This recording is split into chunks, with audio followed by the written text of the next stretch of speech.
Prestando Contas. A nova ponte vai ligar a Avenida Lions à nova Avenida Beira Rio, integrando a região da Vila Goulart e Distrito Industrial. A Prefeitura ainda realiza ampla reforma da Praça dos Carreiros, que receberá um monumento símbolo da história de Rondonópolis. São obras estruturantes para Rondonópolis crescer com a sua gente.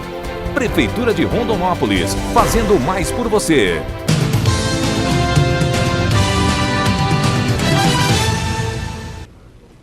Seja muito bem-vindo a mais uma entrevista aqui no RDTV, nos nossos estúdios. O senador da República, José Medeiros, do PSD. Seja bem-vindo, senador.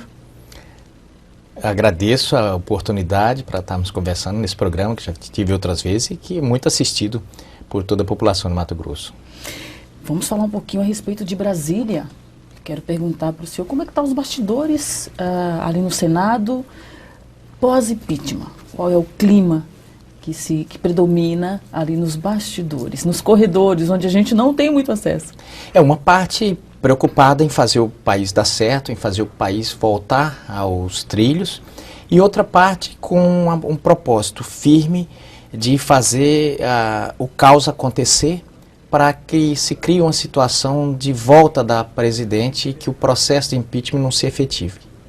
Esse clima ainda é forte, então, lá? Isso, a base do governo do PT e seus aliados, eles têm um sonho de que, se conseguir criar um caos nas ruas, de convulsão social, e de conseguir atrapalhar ali dentro a aprovação de projetos, de fazer com que o país não ande nesse período, passaria a impressão de que, olha, o Temer não dá conta, então é melhor trazer a Dilma, e aí eles já trariam num acordo de que a presidente voltasse e já convocasse eleições, que eles estão já nesse... Porque aí eles têm um sonho de que, se tivesse eleições agora, o Lula seria eleito.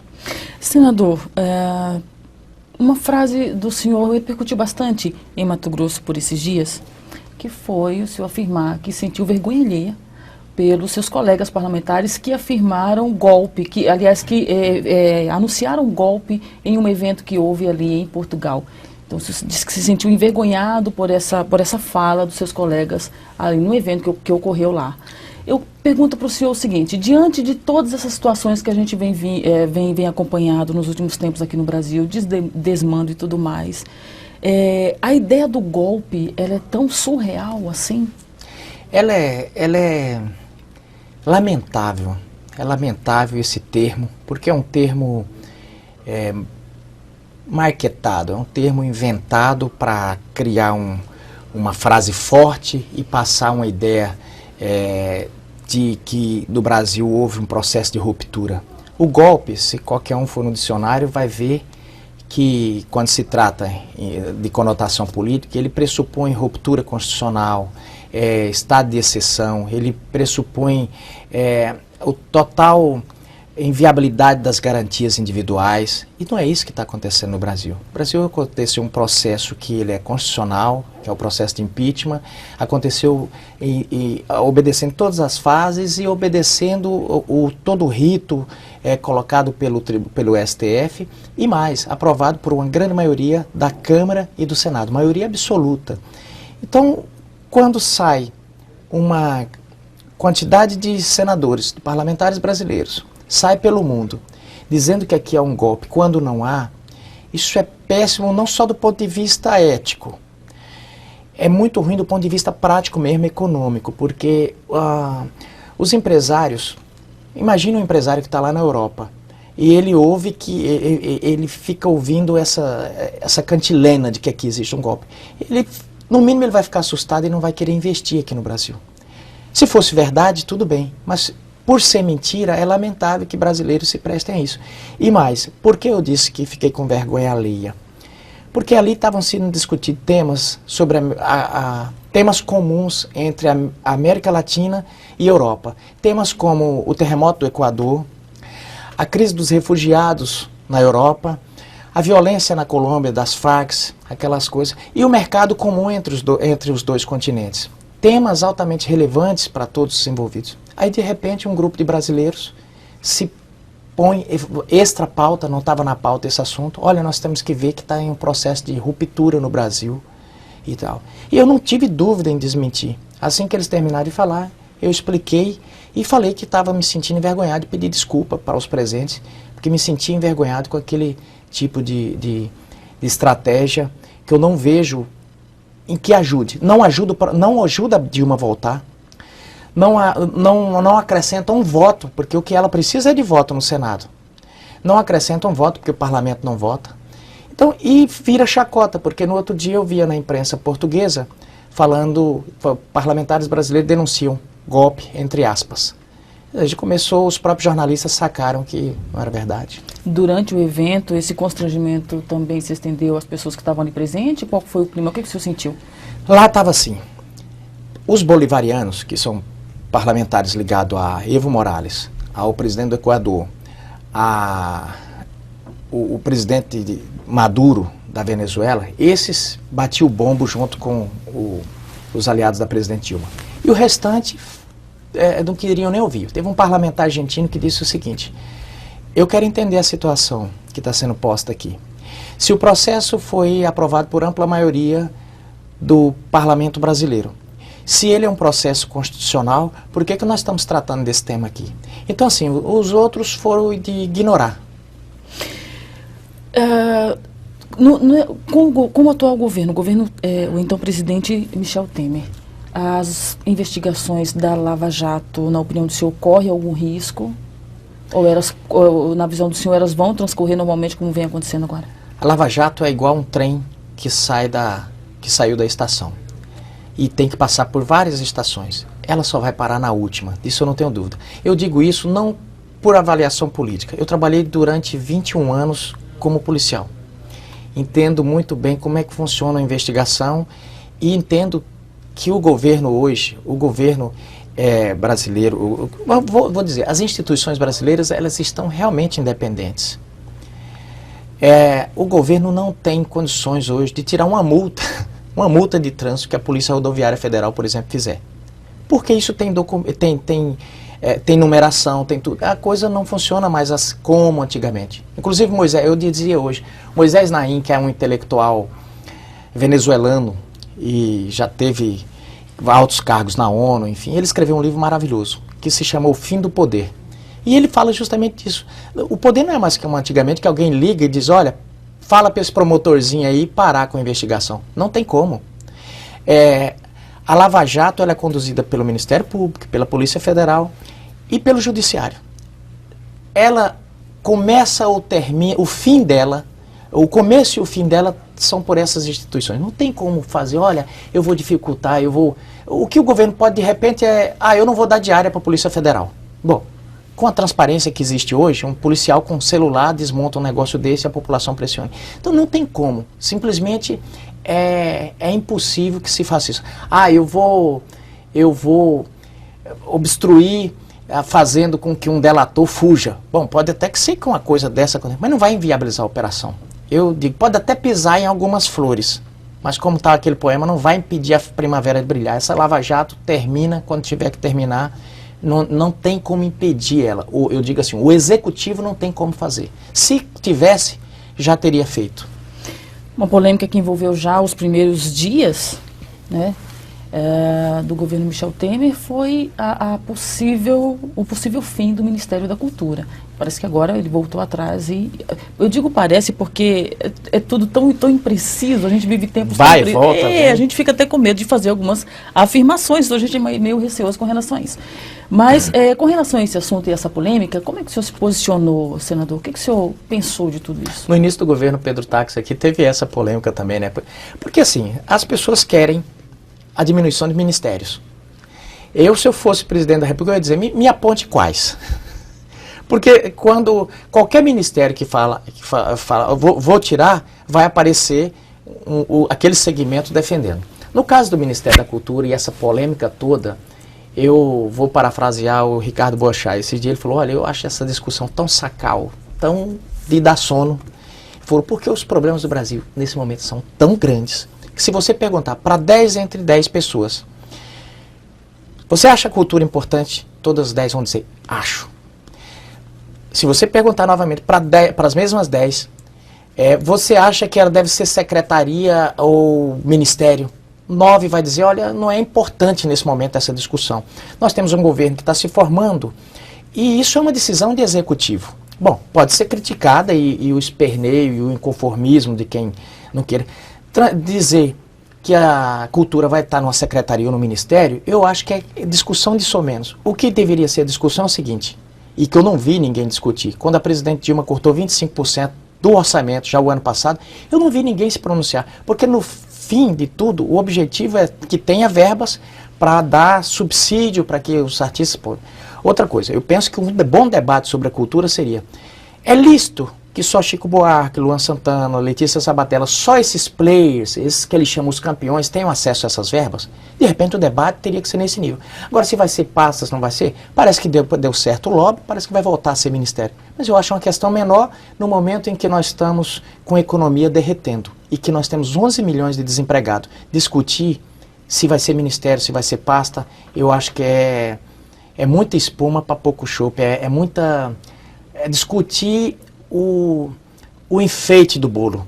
Nós temos que discutir a substância desse país, discutir o que realmente está impactando os estados que estão quebrados, a saúde nos corredores. Isso sim é um assunto que eu acho que merece todo o esforço.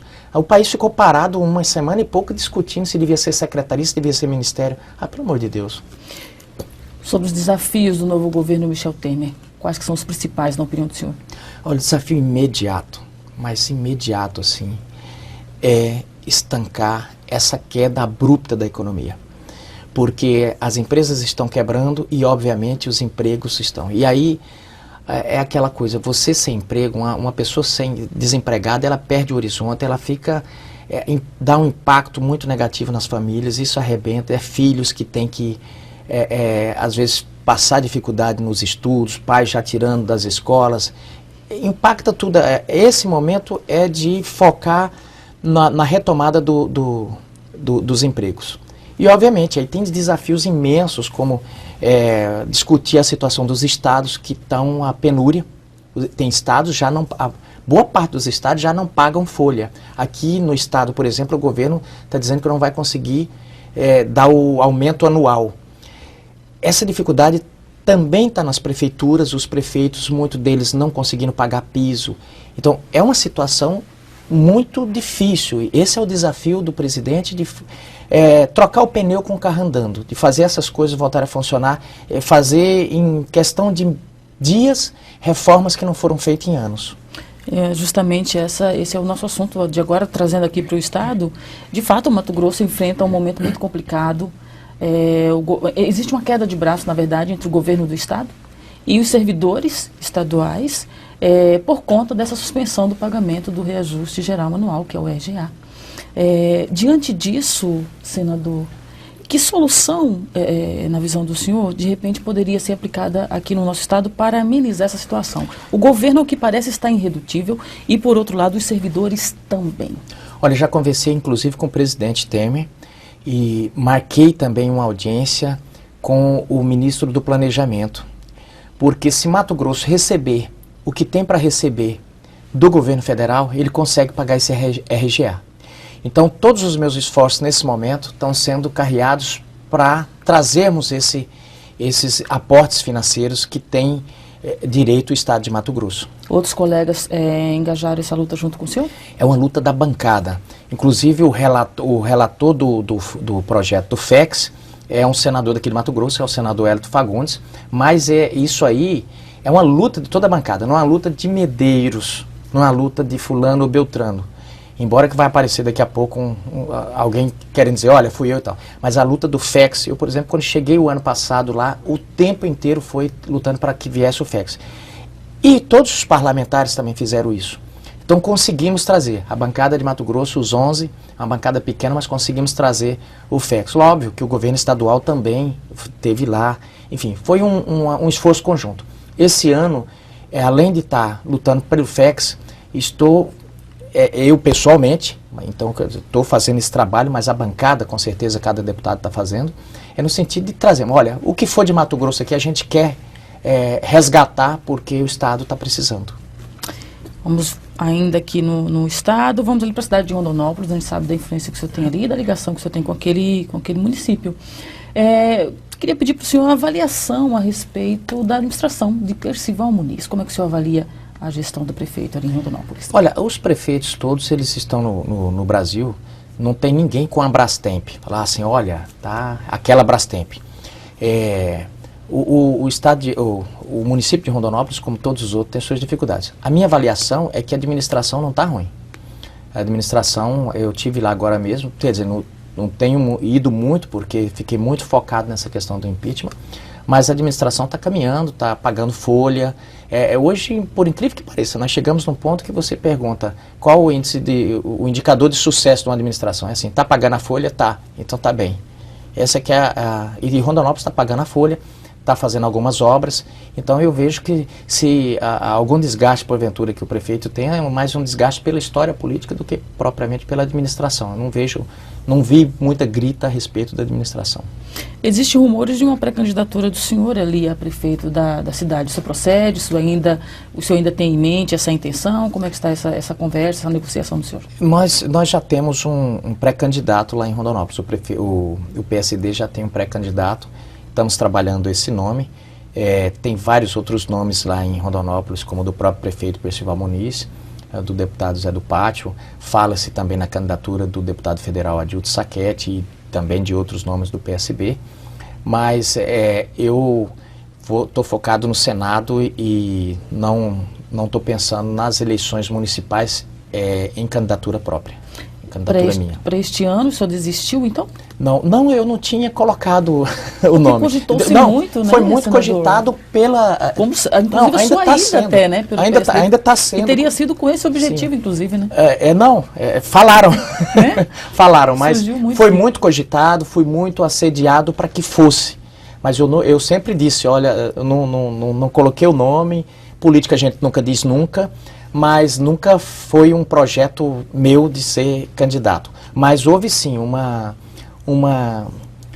vamos dizer assim, um assédio muito grande para que eu lançasse uma candidatura, e até hoje ainda vem muitas pessoas me procurarem dizendo que devia colocar o nome para ser candidato e tal, mas realmente eu não sou candidato. Não houve um recuo então, na verdade o senhor nunca teve essa intenção, é Exato, isso? Exato. Eu sempre agradeci, sempre fui muito grato por ter surgido e fiquei lisonjeado, né, mas eu nunca coloquei o nome para ser candidato. Agora ali no Senado, já finalizando a nossa conversa, senador, o senhor realmente ficou bastante focado ali nessas questões relacionadas ao impeachment e tudo mais, foi uma luta ali.